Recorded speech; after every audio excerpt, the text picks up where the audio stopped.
Yeah, let us read again those few lines which we did last time and try to continue further. We had a description of Savitri arriving at the hermitage where she had met Satyavan for the first time a few weeks earlier. The poet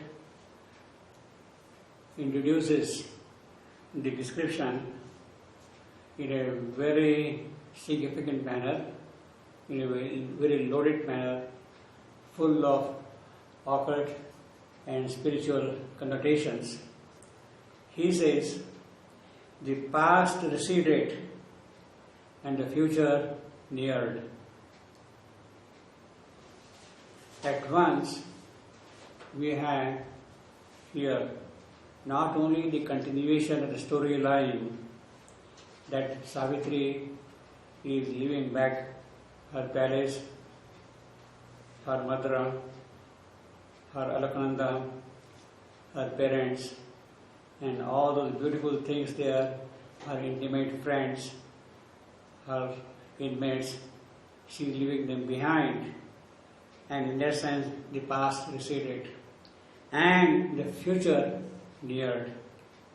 The future, of course, would mean living now with Satyavan in the hermitages and also getting ready to meet the eventuality made known to her by Narad that 1 year after the marriage, Satyavan will die.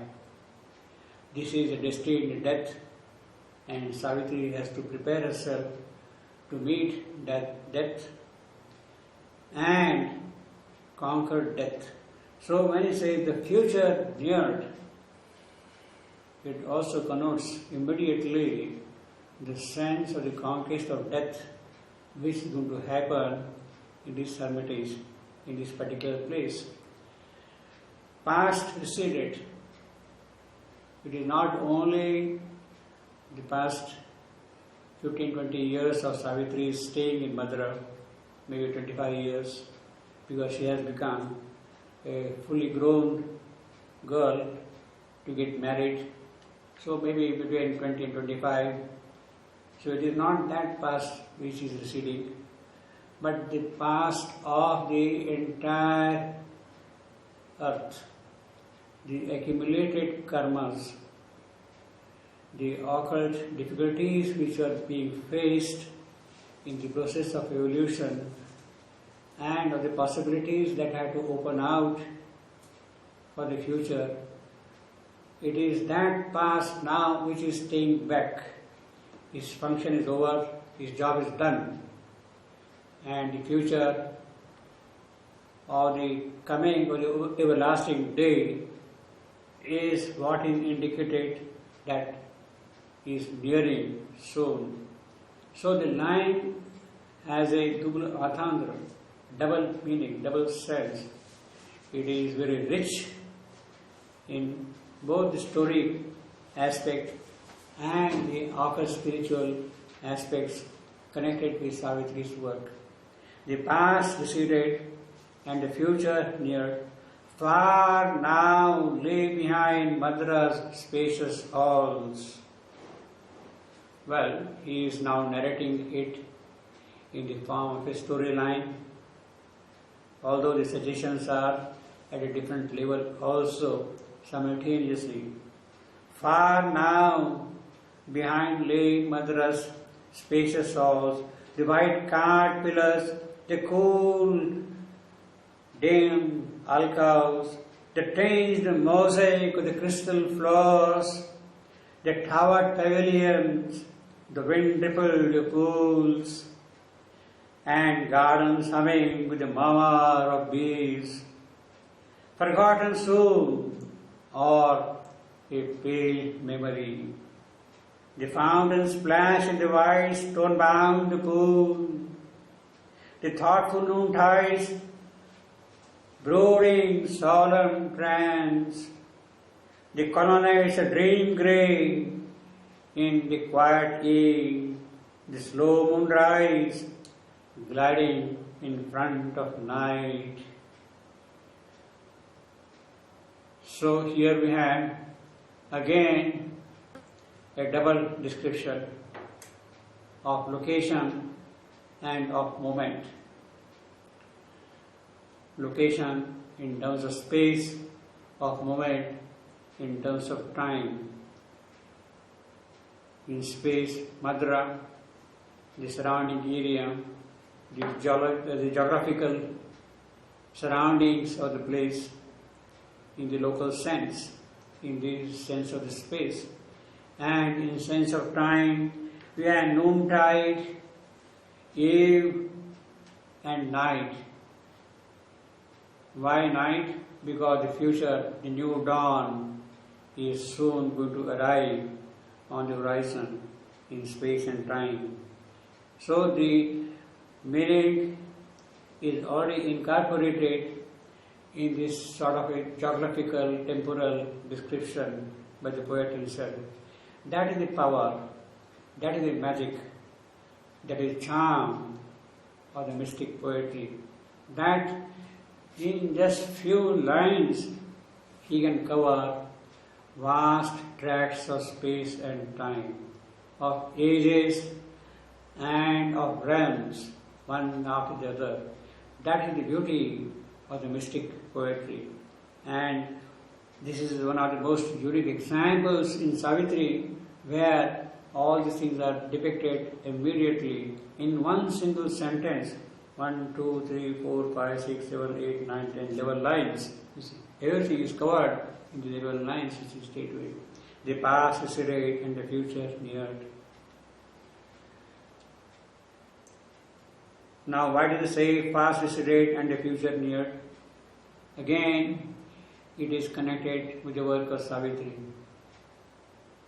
Savitri's birth itself is a unique birth, is a purposeful birth. It is the birth in response to the powerful invocation of Ashwapati to the Divine Mother herself. And in response to that prayer of Ashwapati, she takes a mortal birth. And therefore, the poet tells us that once more that will put an earthly shape. Once more that will put on an earthly shape. Will, the supreme will, it has taken the birth again in an earthly shape. The Supreme Himself, the Divine Mother herself has come here again, once more. This has been happening through the ages, through the yugas, through cycles of time. She has been coming again and again. But now, in this particular life, this will has taken a decisive step. Something is definitely going to happen. The past is arrayed, the future near. That's the assurance of that will. Once more that will put on an earthly shape. What is she going to do? She has taken the birth, of course. At once, she seemed to found a mightier race. At once, she seemed to found a mightier race. Savitri is born, and even as a child, there is the assurance in her work, in her activities, in her movements, that she is going to found a mightier race here. The future is approaching. That mightier race has to arrive at once. She seemed to found a mightier race. Again, the deep mystic attempt began. This attempt of Savitri's coming here again and again is for a certain decisive action. But now something else has happened here. Something very definite, something very concrete is going to happen here. Again, the mystic deep attempt began. Now this attempt is going to bear fruit. He is going to achieve what for it has come here. It has going to have its phalashruti, its reward, the divine reward. The boon of the Supreme is going to fructify here. At once, the deep mystic attempt began. At once, she seemed found a mightier race. The past receded and the future neared. So that is the possibility of the future which is suggested here in a very, very powerful manner. Although a spatio-temporal picture is what is given to us here.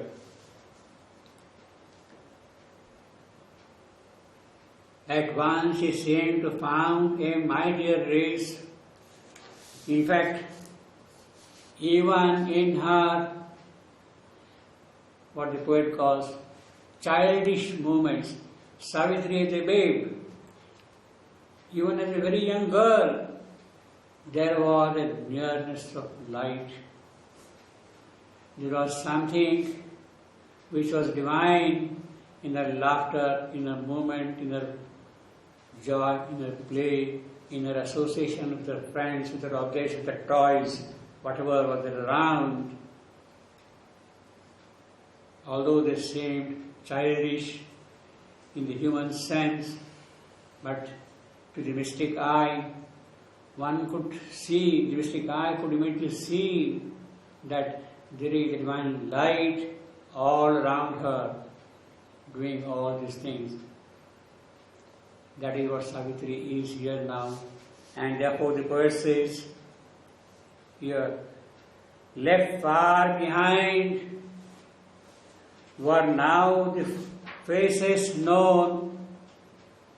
Left far behind were now the faces known, the happy silken babble on laughter's lips, and a close clinging clasp of intimate hands, and adoration's light in cherished eyes offered to the one sovereign of their life. All her inmates, her friends, her associates in the palace, they worshipped her because there was light around her. They could feel something in her, and therefore they offered themselves to Savitri. They became her glorious companions in that game, in that play, in that moment, in that association. Adoration's light in cherished eyes, hers were the cherished eyes, and her friends, her peer, her compatriots, they adored her. They found something very charming in her eyes. The light was there around, even in her childish moments. And they immediately felt something very unusual and got immediately attracted by that. The happy silken babble on laughter's lips. Laughter itself is now personified here. Laughter is standing in the person, and on his lips, what do you have? Babble. The way in which a child utters words. Something which looks to us meaningless, prattle of not much use, something which has not any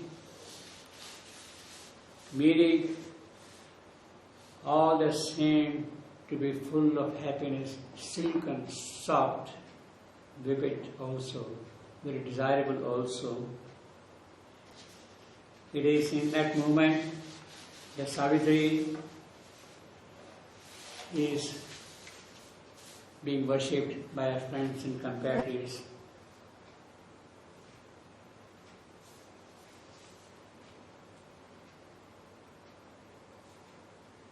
Babble is something which is uttered, which looks very meaningless. The way the child speaks something, nobody understands what it is trying to say, perhaps except its mother. She knows what it is speaking.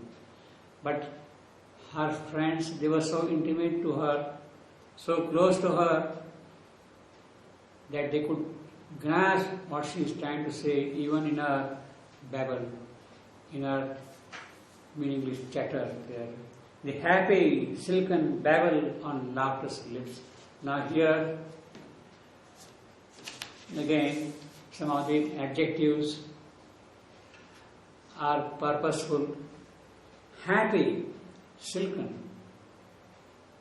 The babble is of that kind on the lips of laughter.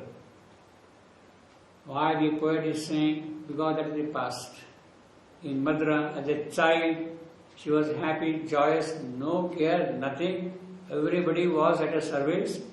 At her word, people would come and give her whatever she wanted, she demanded, she cried for. It was easily available to her. Now that happiness may not be there anymore to Savitri in the future. She has accepted a harsh life in the hermitage of staying in a forest where she will have to do household work, sweep the floor, lit the kitchen fire, prepare the food, pull the water from the well. This is what Savitri will have to do now in the future. So the happiness is now left behind. That belongs to the past. The future, the immediate future for Savitri is to accept the life of the hermitage, the ascetic's life. In fact, in the Mahabharata story, when Savitri begins staying in the hermitage after marriage, after her parents had left the place, she takes off her royal dress, her ornaments, and puts on the sannyasi's clothes, bare, minimum, lives a very harsh life. She speaks very few words. She cannot talk freely with anybody around here because she has accepted now the life of a tapaswini, of an ascetic, where she has to do yoga and prepare herself to meet the challenge of death. She is engaged immediately in that task. So that happy silken babble is now over, and the immediate future which is being seen is the harsh life, the tough life of the hermitage, where she has no servants there. Her husband will get up early in the morning, pick up his instruments, go to the forest to cut woods, to collect fruit, to get vegetables, bring home. So that is the kind of life she will have to live immediately after that. In the house, she will have to do all the household work herself. She will have to look after her aged parents-in-law, her blind father-in-law, her old mother-in-law. Take due care of them. The happy silken babble on laughter's lips and the close clinging clasp of intimate hands, those hands are there now. And adoration's light in cherished eyes offered to the one sovereign of their life. So that is gone now. That belongs to the past. And what do we have now here? We are here. Nature's primeval lowliness was here. bare ascetic life, mountains and rivers, beasts and animals, birds. It is in that surrounding she has to live here. Nature's primeval, the very beginning of nature's life, full of these activities. Here only was the voice of bird and beast. That silken babble is not there. Her friends chatting with her, that is not there. Here only was the voice of bird and beast. The ascetic's exile in the dim-souled, huge, inhuman forest, far from cheerful sound of man's blithe converse and his crowded days. The city life, the urban life, the busy life of the palace, they were no more here. What we are here? The ascetic's exile in the dim-souled, huge, inhuman forest. It is in that surrounding, in that condition, Savitri has to live at the moment here. Now, this is a picture which appears on a number of occasions in Savitri itself. The place where Savitri first met Satyavan, the meeting place is what is described here. In the same way, we can see some of these things quickly, a few of these descriptions.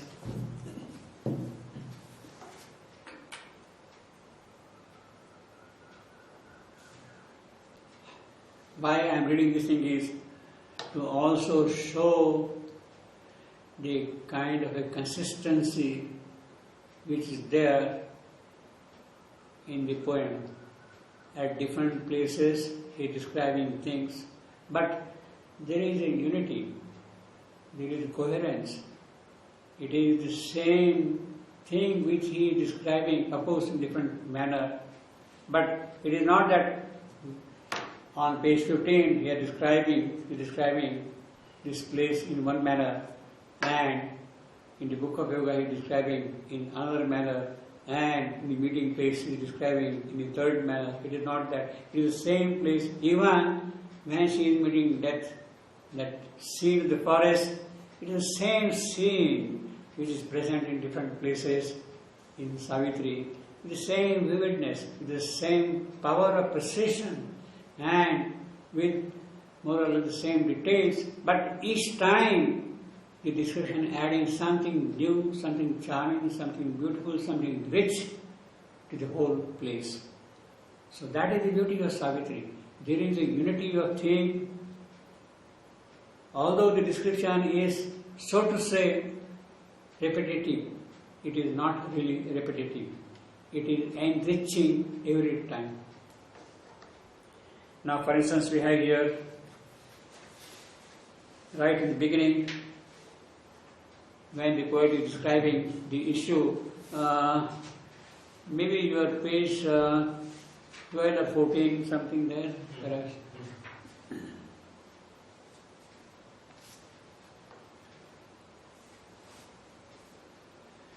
See how the poet has remembered everything, and the details are exactly the same. On page 15, the issue, alone amid the many faces loud. See, again the same description what we have seen earlier. Alone amid the many faces loud, aware among unknowing happy hearts, her armored spirit kept watch upon the hours, listening for a foreseen tremendous step, listening for a foreseen tremendous step, foreseen, again that unity of theme is there. In the close beauty of the inhuman voice. This is what we had here. Inhuman forest. See the exactness of the description. Inhuman forest, yes, in the inhuman voice, here we got. And it continues. A competent, silent, dreadful lists, the world unknowing, for the world she stood.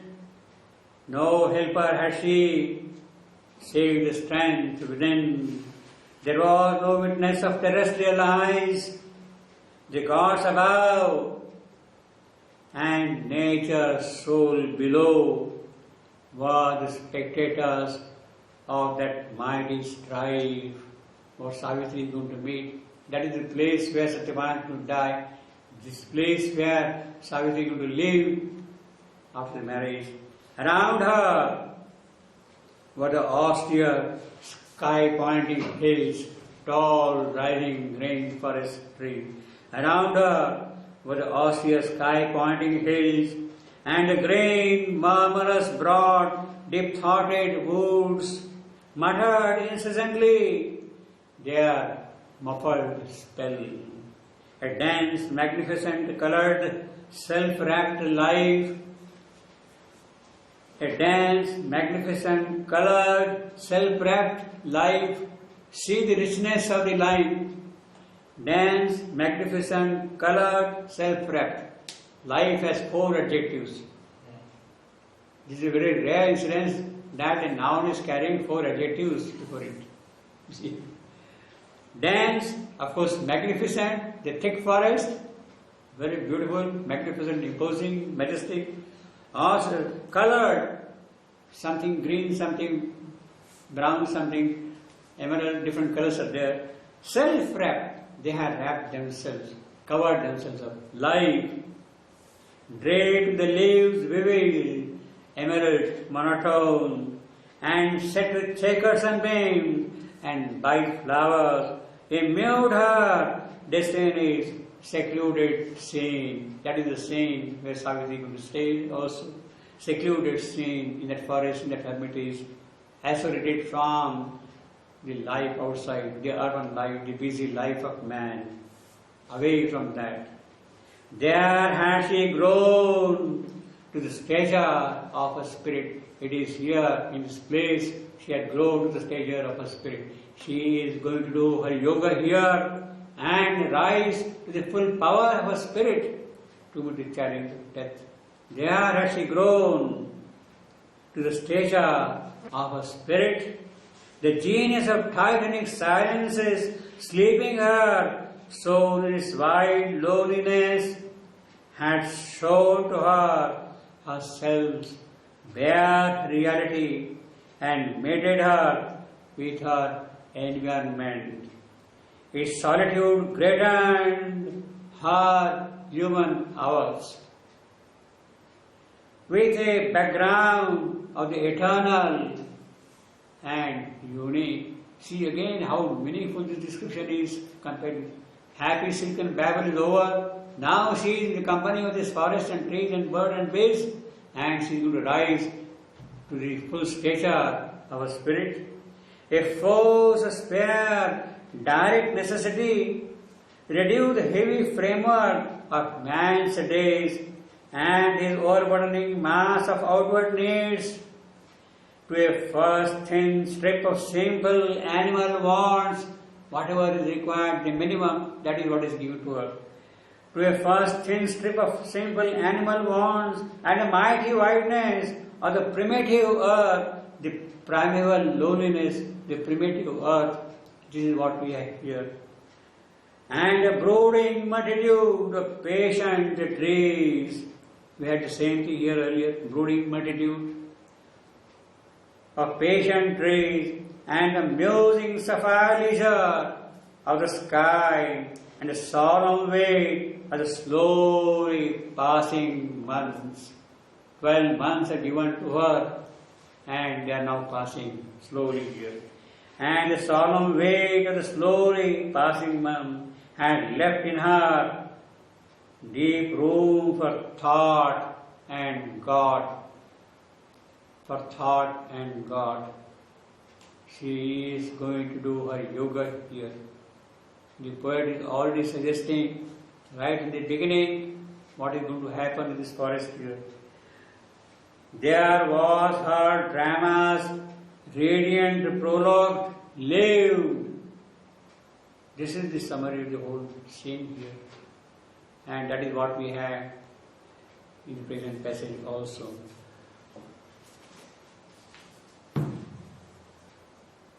nature's primal loneliness.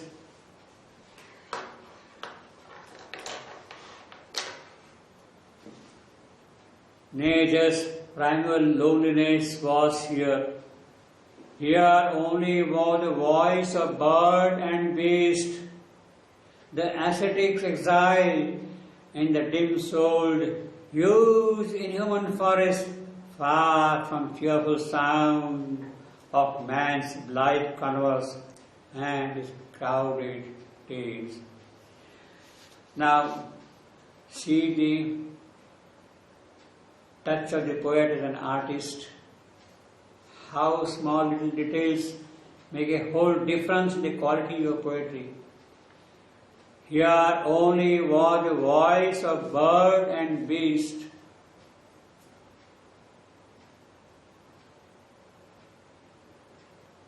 The poet is suggesting only two kinds, bird and beast.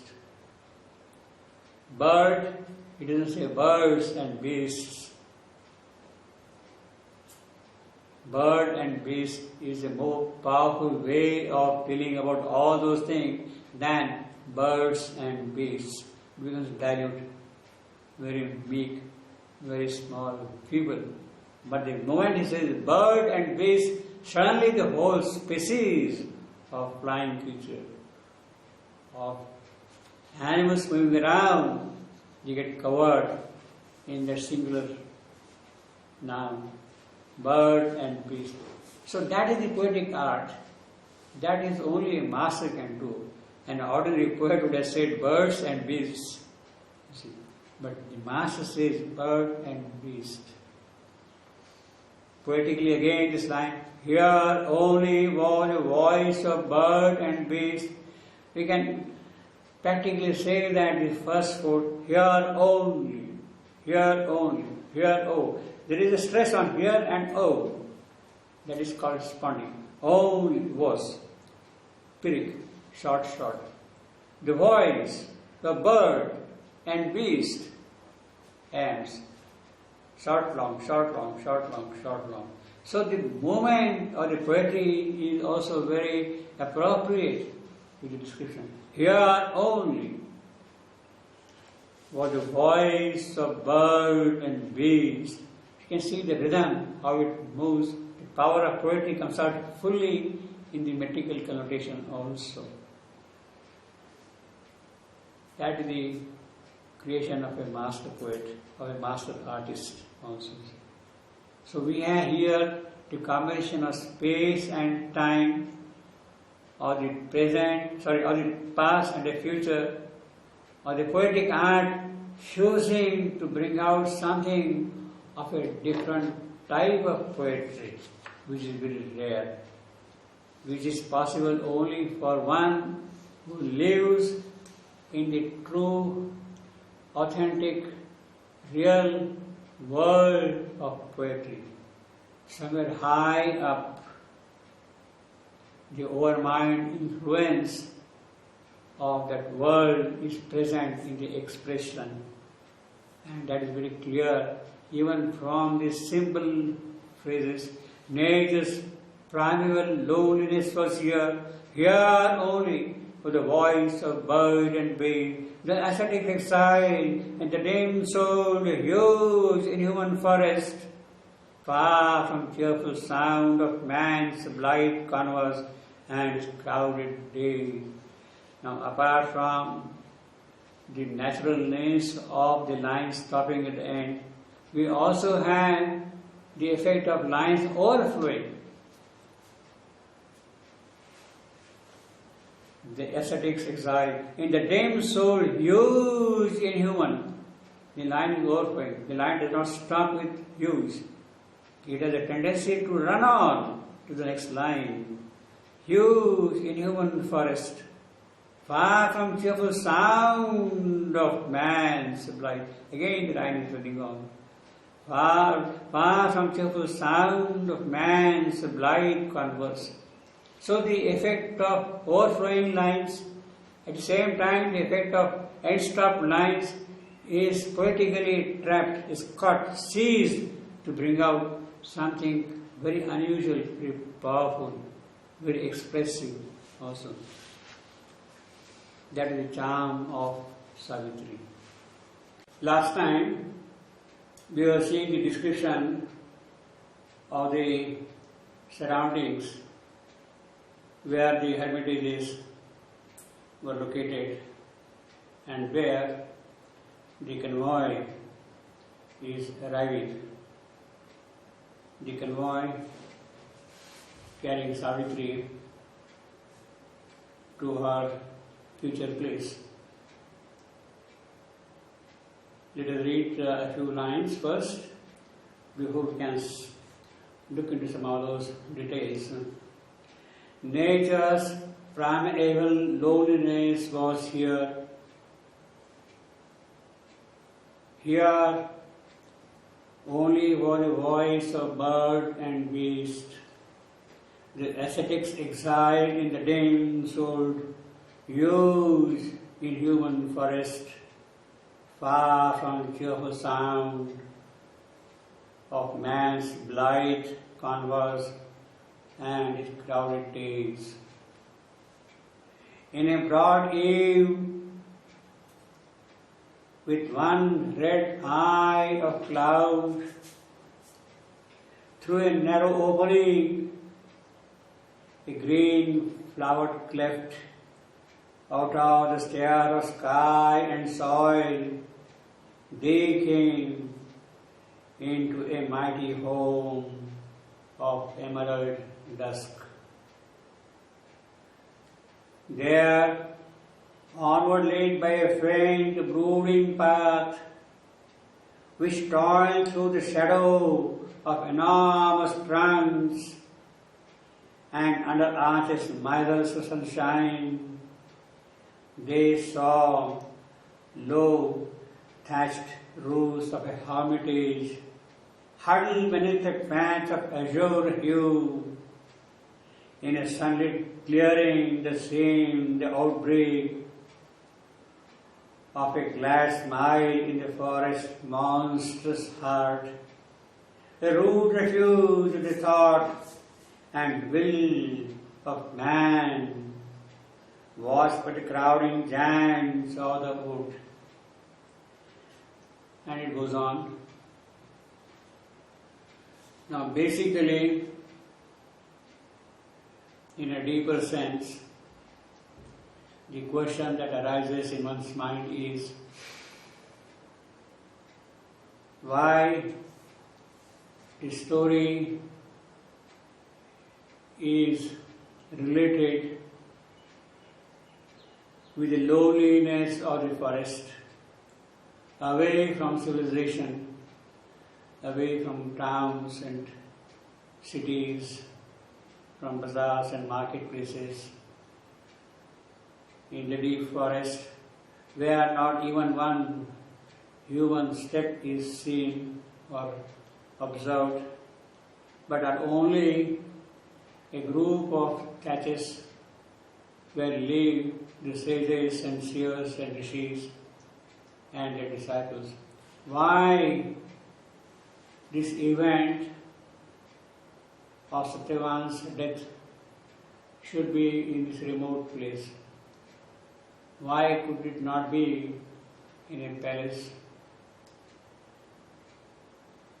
in the midst of human activity, in the midst of life itself? Certainly, there is a meaning that some deeper occult truth is inlaid in that, and therefore we are here a very elaborate description of the loneliness of the forest. In human forest, far from cheerful sound, no human sound is there, no voices of children are there, no schools, colleges are there, no educational institutions are there, no sports grounds are there. In human forest, far from cheerful sound of man's blithe converse and his crowded days, away from man's crowded days, this is what is going to happen. The question which would naturally arise in our mind is why it is necessary that the death should occur here, and why Savitri should come to this place, leaving her majesty, her royalty, her palace, with all the glorious things which we have seen earlier. Why? Well, one immediate answer which we can give, we shall see that thing in more detail, but one immediate answer which we can give is, it is necessary that there is no human interference of any kind in the occurred event which is going to take place. Only Savitri, Satyavan and gods above, they are going to be mighty witness of the encounter that will occur between her and Yama, death. So, the description of this forest, this elaborate description of the forest, of the scene, is also, in that sense, purposeful. It is not that the poet is luxuriating in poetry. It is not for the sake of poetry alone, but it is going to tell you something more, something deeper, some other associations are present with it, and therefore he is elaborating these things in a great way, in a very detailed manner. Nature's primeval loneliness, no human interference at all, no mental disturbance, no interference of any kind from man's longings and thoughts and wishes and happiness is going to happen. As a matter of fact, even in this forest, death is going to take place not in the hermitage where Satyavan and Savitri were staying with Satyavan's parents. Not even there, not even that human touch, that human element should be present there. Therefore, they go deep into the forest, and under the tree, the banyan tree, the mighty king tree, under that tree, the death occurs. So, all these are interrelated descriptions. They are with a certain purpose. They carry the occurred atmosphere, occurred suggestions, occurred meaning, which are packed in the episode connected with this death. The ascetic's exile in the dense road, huge inhuman forest, far from cheerful sound of man's blithe converse and his crowded days. And then the poet moves on. In a broad eve, he has come up to the entrance point of the hermitages, Parnakutis, where we had number of rishis living, where in one of the Parnakutis, in one of the thatches, Dumasena, his wife Shaibya, and their son Satyavan are also living. So the whole convoy is now arriving at the entrance point of that hermitage. In a broad eve with one red eye of cloud, so it is to the evening that they are coming to the hermitage, and the cloud in the sky is red because of the sunlight falling from behind. In a broad eve with one red eye of cloud, through a narrow opening of the trees and forests, through a narrow opening, a green flowered cleft out of the scare of sky and soil, they came into a mighty home of emerald dusk. The green evening of the forest. It is toward the evening that the convoy is arriving at the hermitage. Now, in this long description of about 100 lines, Savitri is coming to the hermitage. Her passage through the Aryavarta from place to place is described in great detail, but we have no idea yet that is it Savitri alone who is coming to the forest, or is the entire royal family with the ministers, with the army, that they are coming to the forest. That indication is not given yet. Now it is for the first time here we have been told remotely, suggestively, out of the stare of sky and soil, they came. Who are these they? And that has been left undefined in Sri Bhagavad Savitri. They came, they, he has not defined in his Savitri. Obviously, one obvious suggestion, idea, notion could be that it is a royal convoy who is accompanying Savitri. But that royal convoy would still not mean that her parents are also present. It could be some high minister who is carrying Savitri to her destined place. She had gone from place to place in search of a life partner, accompanied by a royal convoy. Some high minister was there, and it is he who was taking Savitri to different palaces, to different kingdoms, and moving on. So is it that convoy again which is bringing back Savitri to the hermitage? Now that has been left undefined in this Savitri. But we have a very explicit description of it in the Mahabharata Savitri. What happens exactly is described in sufficient detail in the Mahabharata Savitri. But before we come to that, let us see how the poetic art becomes so beautiful, so charming, so appealing to the readers of Savitri. What great inspiration is there behind these simple lines.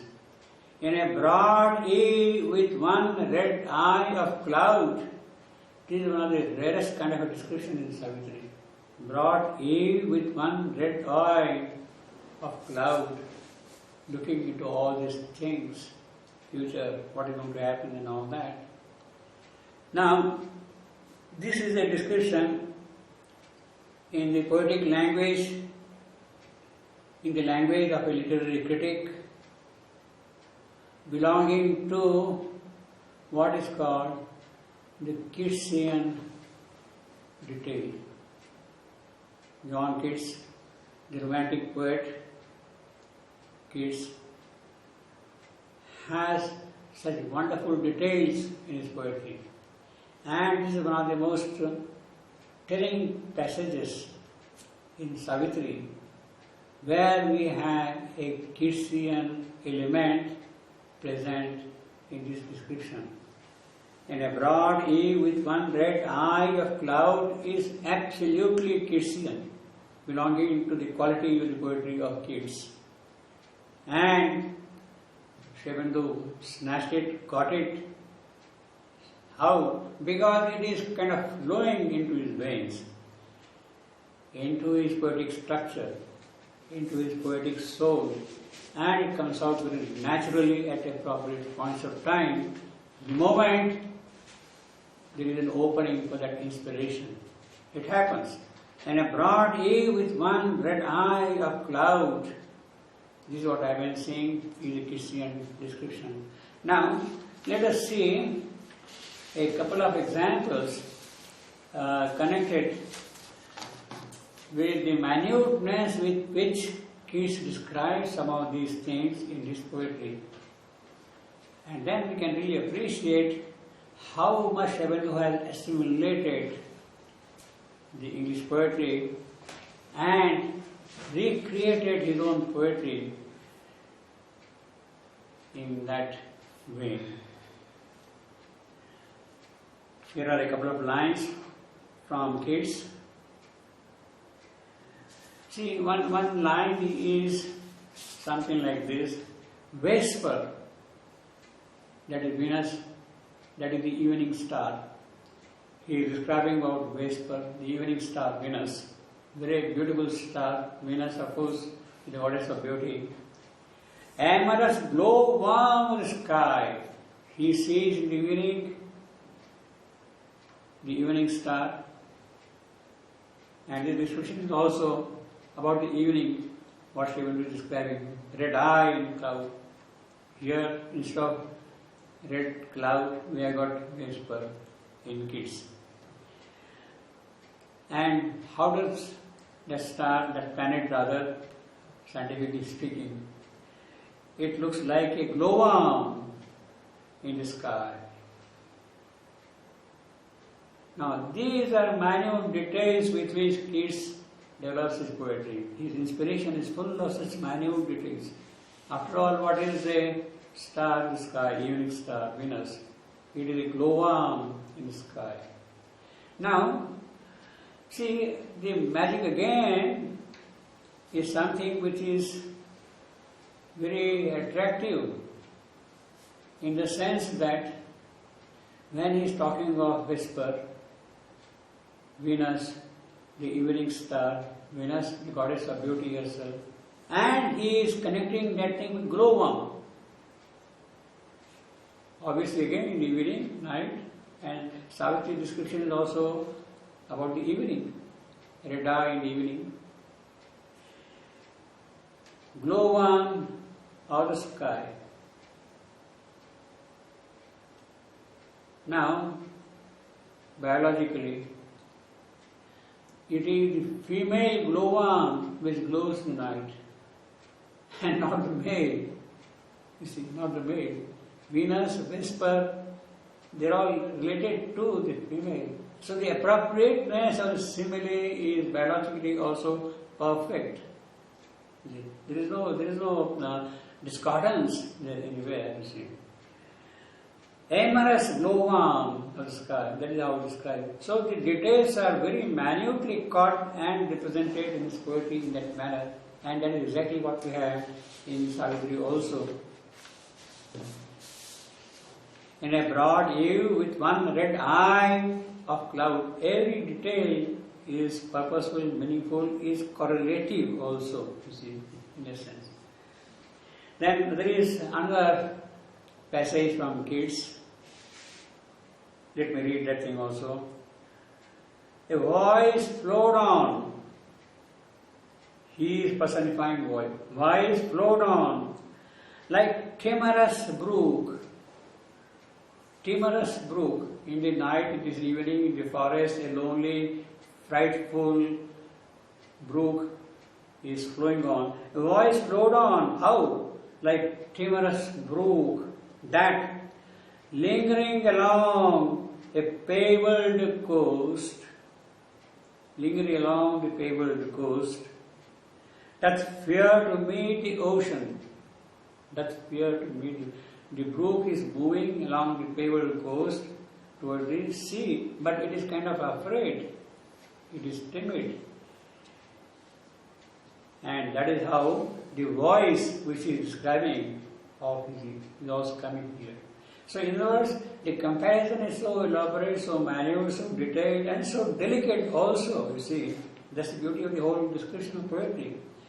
Voice flowed on like timorous brook that lingering along a fabled coast doth fear to meet the sea. Now this is the kind of a thing which you see in Savitri. I just here you have this one example. We can see a couple of more examples also in Savitri of that kind, you see. Then there is another one.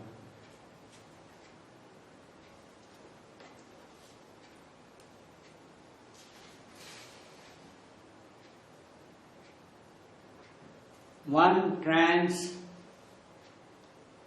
waking into another, she began to sing.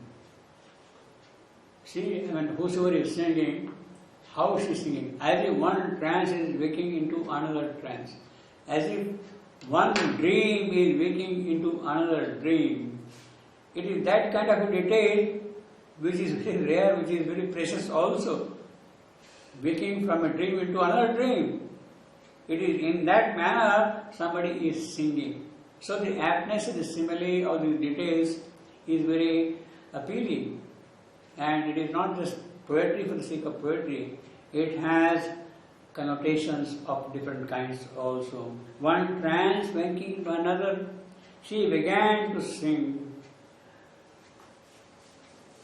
Morning waters at the priest-like task of some ablution.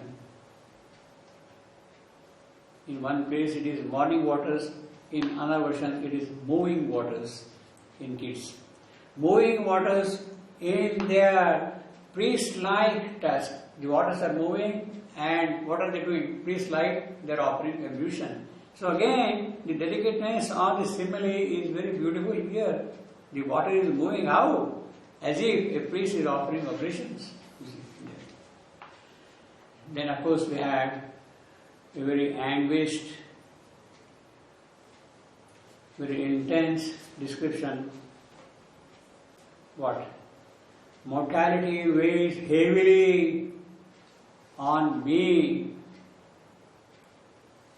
like unwilling sleep. Mortality is weighing heavily on me like unwilling sleep.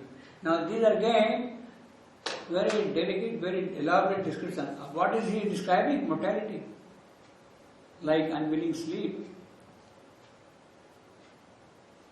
I don't want it, but it is there.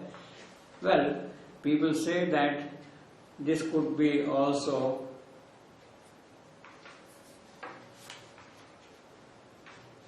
a kind of advanced knowledge that Keats was going to die pretty soon.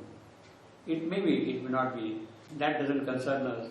But the line by itself, mortality weighs heavily on me like unwilling sleep, is so beautiful, so romantic, so touching, so universal.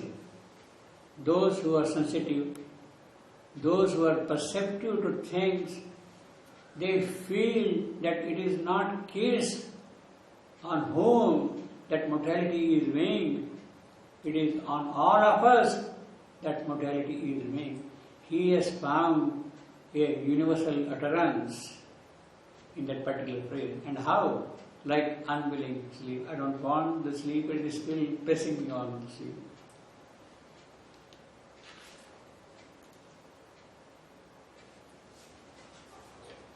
So these are the key details. This is what I was trying to say. Now,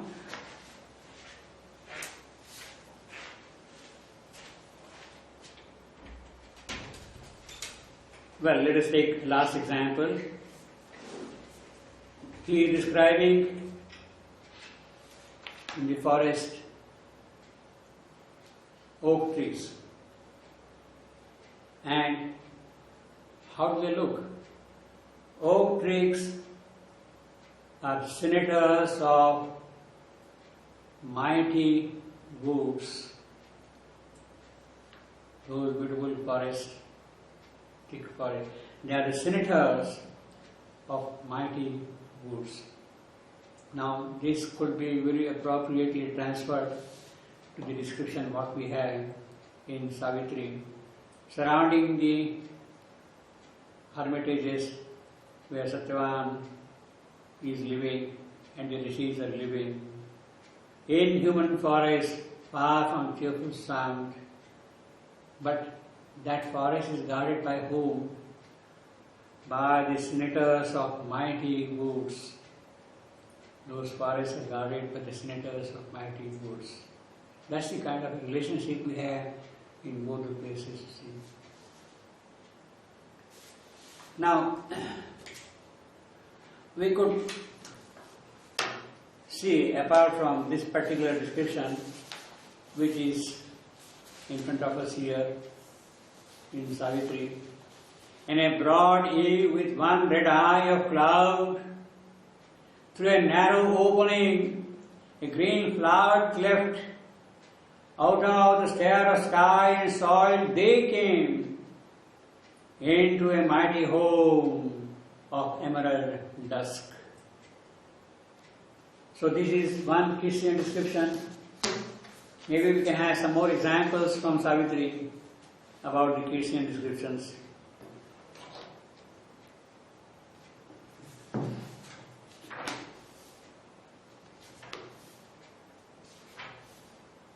It is good to enjoy this poetry, and therefore I would like to do that kind of a thing, you see.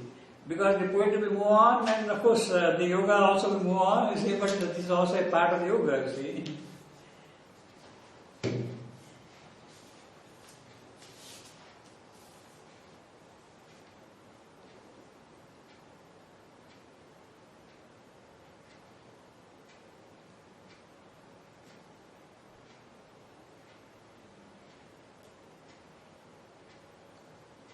Now, this is the scene when Savitri and Satyavan are going to meet for the first time in the forest. And the scene is very, very beautifully, very delicately described by the poet. That a spiritual poet can also be so romantic is one of the most wonderful things that can happen in Sri Aurobindo spirituality, which is so rich in every respect, and its true sense of the romantic nature, the joy of the psychic emerging and flooding every aspect of your life. That is what romantic means. At first, her glance that took life's million shapes, she is looking everywhere. She is going, her chariot is going from place to place, she is looking everywhere in the forest. At first, a glance that took life's million shapes, impartially to people, his treasure house, along the sky and flower and hill and star. See, again he is using singulars. Along the sky and flower and hill and star, as we have seen last time also, hill and star. Dwelt rather on the bright, harmonious scene where she is going to meet Satyavan.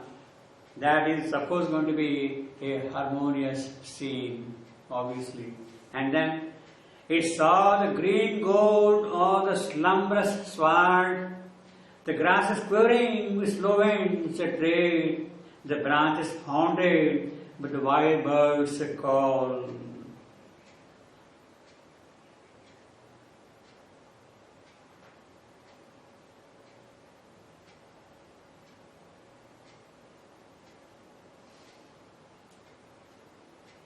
And then he says further down, Savitri is moving, she is kind of casually looking all around here, and then she says, so might she have passed on chance ignorant roads. By chance she happened to get roads, ignorant road, what is going to happen, she has no idea. So might she have passed on chance ignorant roads, missing the goal of heaven, losing life's aim. Satyavan is there, but okay, she has been seeing so many people all around while she is going from place to place, and maybe this is another youth, it's okay, so what? That kind of thing. She might have passed on. But they got touched in time, her conscious soul. Although it is a chance, there is behind it the God touch. But the God touched in time her conscious soul. Her vision settled, caught, and all was changed. And then her mind at first dwelt in ideal dreams, those intimate transmitter of earth's signs that make known things a hint of unseen spheres, and saw in him the genius of the spot, a simple figure standing mid earth's scenes, a king of light outlined in delicate air. Yet this was but a moment's reverie, for suddenly her heart looked out at him. The passionate seeing youth's thought cannot match, and knew one nearer than its own close thing.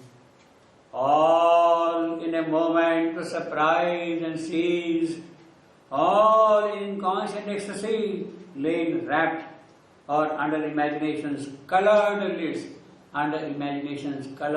lids, held up a large mirror air of dream, broke forth in flame to recreate the world, and in that flame to new things she was born.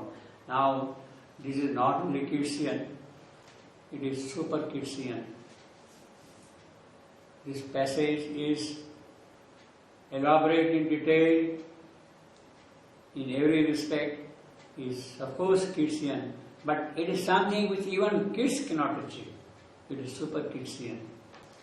All in a moment was surprised and seized, all in inconscient ecstasy, lay wrapped or under imagination's colored lids, held up in a large mirror air of dream, broke forth in flame to recreate the world, and in that flame to new things she was born.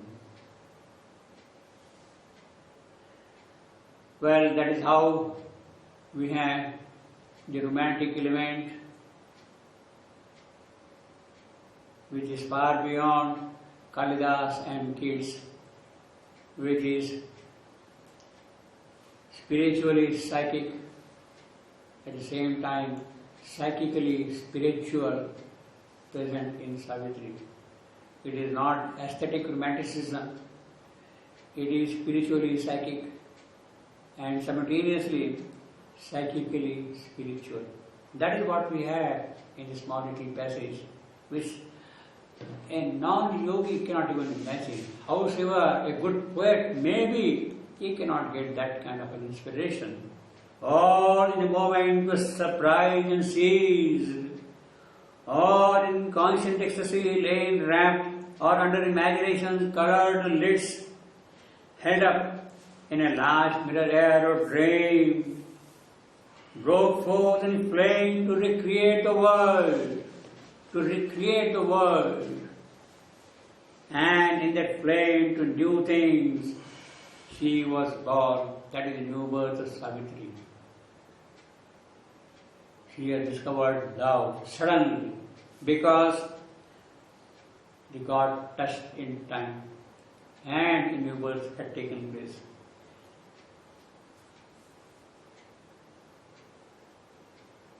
And then further on he says, and alchemy worked, the transmutation came, the mission phase had wrought the master's spell. And then further down, whose trembling fast, Savitri was going swiftly in a chariot from place to place, whose trembling fast, wheels largely tumbling ceased. The chariot stopped suddenly, arrested like a wind. The chariot stood like an arrested wind. Now this is the description again. The chariot stood like an arrested wind.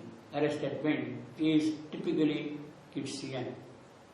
The phrase is not Keats, but the quality of poetry is Keatsian. The chariot stood like an arrested wind.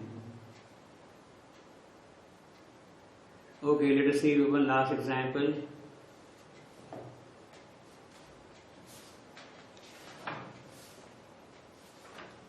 There are so many, but I just picked up at random a couple of them.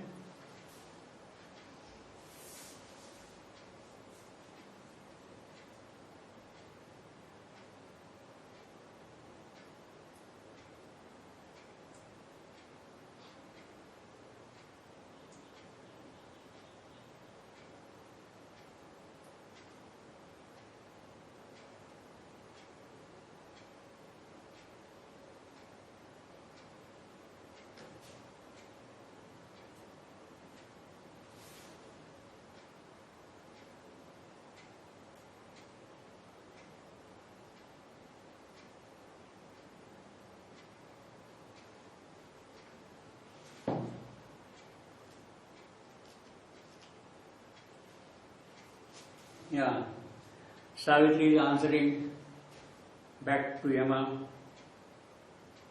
and then we have got this description here. She spoke, the boundless members of the god, as if by secret ecstasy assailed, shuddered in silence as obscurely stirred, oceans, dim face, delivered to the moon. The ocean is giving to the moon. So he is describing like a field here. As if by secret ecstasy assailed, suddenly shuddered in silence as obscurely stirred, ocean dim face delivered to the moon. Again, these elaborate details are Keatsian.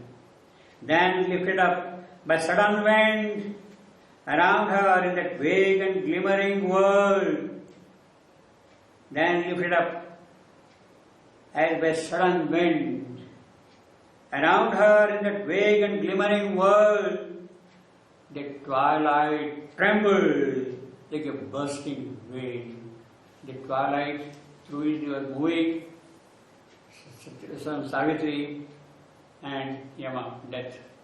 The spirit of Satyavan, behind him is death, behind him is Savitri. That is how the procession is going. Between the spirit of Satyavan and Savitri is standing death. And it is that who is standing between them has to disappear. Then only they can come together. And therefore, as the procession is moving on, what happened? Then lifted up by sudden wind around her in that vague and glimmering world, the twilight trembled like a bursting wave. In the moment Savitri is uttering that kind of truth in reply to death, even the twilight is trembling like a veil, and which has been lifted up by the wind. Then lifted up as by a sudden wind around her in that vague and glimmering world, and the twilight trembled like a bursting veil. Thus, with armed speech, the great opponents strove. That is how it went on, you see. So again, you see, in the midst of a dialogue with death, the poet is so, what shall I say, ecstatic about the descriptions. So joyous, so happy to do all these little fine details. There is absolutely no gloom, no touch of sorrow. He is watching the whole thing with a beautiful, luminous Sakshi Purusha's consciousness, witness Purusha, standing behind and seeing the whole thing. And therefore, in that detached consciousness, he can describe all the details in their minute perfection, in every detail. The twilight trembled like a bursting wave. That is what happens the moment Savitri is giving an answer to Yama, you see, and things are changed.